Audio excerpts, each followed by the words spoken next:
Hello guys, hello Earth Signs, Gemini, Libra, and Aquarius. Welcome dito sa aking channel, Kapalaran 888. Welcome.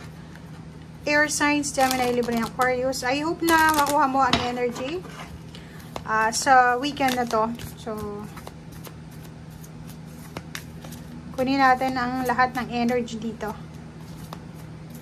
Air Signs. Okay. Oh.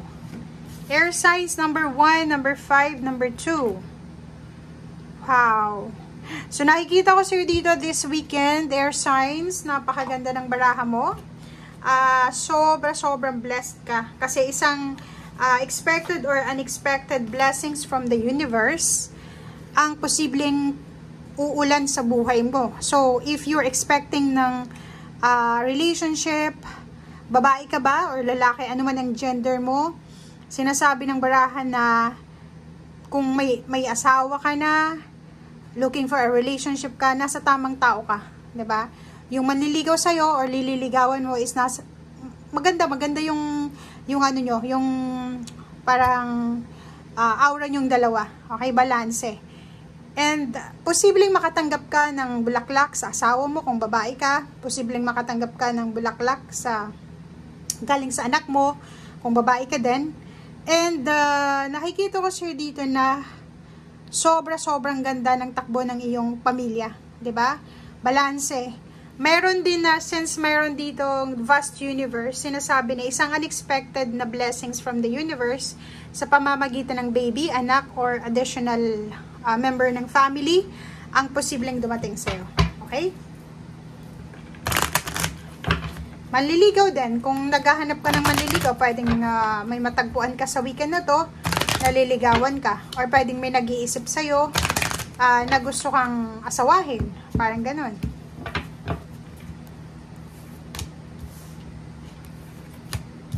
Oh.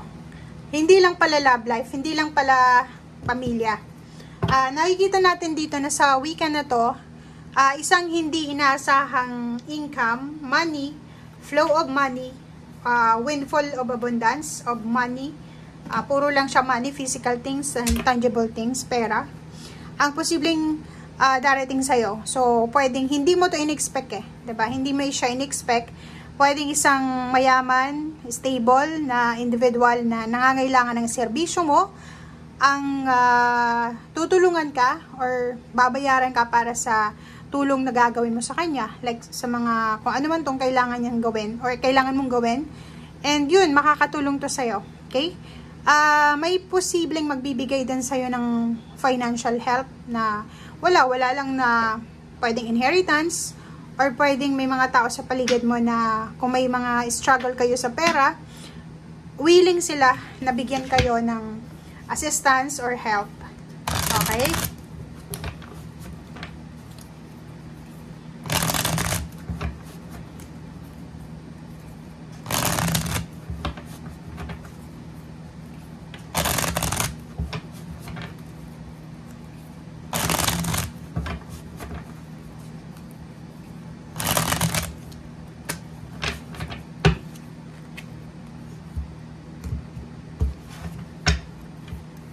First card natin is, diba? May naghihintay sa inyo dito ng pwedeng message, regalo, confirmation, tulong, or kano pa man. Huwag kang mag-alala kasi may tutulong sa'yo or may parating ditong tulong. Hindi man dumating ngayong weekend, pwedeng next week or at the end of the month ng May or June, basta may tulong dito. Mayroon dito guys na posibleng naghihintay kayo ng mensahe galing sa relationship nyo. Or posibleng naghihintay kayo ng manliligaw. Or pwedeng naghihintay kayo ng rekomendasyon or ng sagot or kung ano pa man itong hinihintay nyo. Sinasabi ng baraha sa'yo dito na may choice ka na maghintay. May choice ka din na lumabas ka dyan sa comfort zone mo, sa paghihintay mo, and ikaw yung gumawa ng first move. If trabaho ito, naghihintay ka ng confirmation i-confirm na nakapasa ka sa exam, sa interview, or kung kailan ka napapasok, or sa medical exam ito, or kung ano pa man, may choice ka daw, may option ka na i-continue yung paghihintay. Pero may choice and option ka din na instead na maghintay ka ng maghintay, pwede kang anong tawag dito? Humanap ng iba na pwedeng pagkakitaan or kung ano pa man. Mag-iingat ka kasi saan ka man pumunta sa ngayon, kung nag-a-apply ka ng trabaho, may trabaho ka na, talagang ang daming competition ngayon kasi maraming unemployed sa ngayon. So, mahirap din humingi ng tulong sa ngayon kasi lahat ng tao ngayon nag-struggle. So, mahirap talaga humingi ng tulong. And sa sobrang init ng panahon sa Asian countries or sa kung nasaan ka man na lugar, sinasabi ng barahan na isang salita mo lang pwedeng makakuha ka ng kaaway, ng kadiskusyon, ng kaargumento. So, ingat-ingat tayo sa weekend na to. Nakikita ko sa'yo dito na huwag kang mawala ng pag-asa. Yun. Sinasabi ng barahan na siguro nakikita mo naman or nararamdaman na sobrang competitive ng mundo sa ngayon. And sinasabi ng The Star sa'yo na huwag kang sumuko. Kahit sabihin natin, okay, competitive yung mundo ngayon, pero hindi naman talaga sa lahat ng oras ganun, 'di ba? Maniwala ka na may milagro. Malay mo, 'di ba? Next month or pwedeng at the end of the year 2024, magkaroon ka ng hindi mo inaasahang swerte na pwedeng makatulong sa iyo. Okay?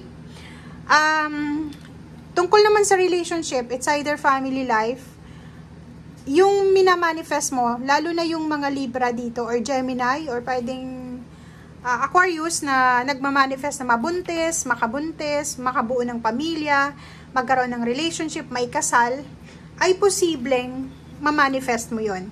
So yon, ang nakikita ko sa'yo dito, malapit mo nang makuha itong marriage contract na to na minamanifest mo. It's either contract sa trabaho, it's either ito yung lalaki na gustong-gusto mo, pamilya na gustong-gusto mo, business na gustong-gusto mo, or yung peace of mind, or yung closure sa relationship na gusto mo. So, nakikita natin dito na yung moving forward ka na from paghihintay and from, alam mo yun na hindi ka kontento, paalis ka na dyan, diba? So, wag kang mawala ng pag-asa, wag mong isuko, wag mong i-give up ito. Meron din dito sa inyo na pwedeng i-offer na work. May available dito na trabaho na pwede sa inyo. Kaso lang, nasa malayong lugar siya. Kailangan mo i-sacrifice yung pamilya mo na nasa Pilipinas, relationship mo, or kung medyo mabilis kang ma-homesick, kailangan pag-aralan ito. So, if looking for job ka talaga, isa sa pwedeng mapagkukunan mo ng trabaho dito is overseas or nasa long distance or nasa malayo. And relationship din, sinasabi na kung ano man tong nararamdaman mong lungkot sa relationship or mga stagnation, huwag kang mag-alala kasi makukuha mo yung liwanag. Makukuha mo yung tamang diskarte dito. Okay? So, thank you guys and see you again. Bye!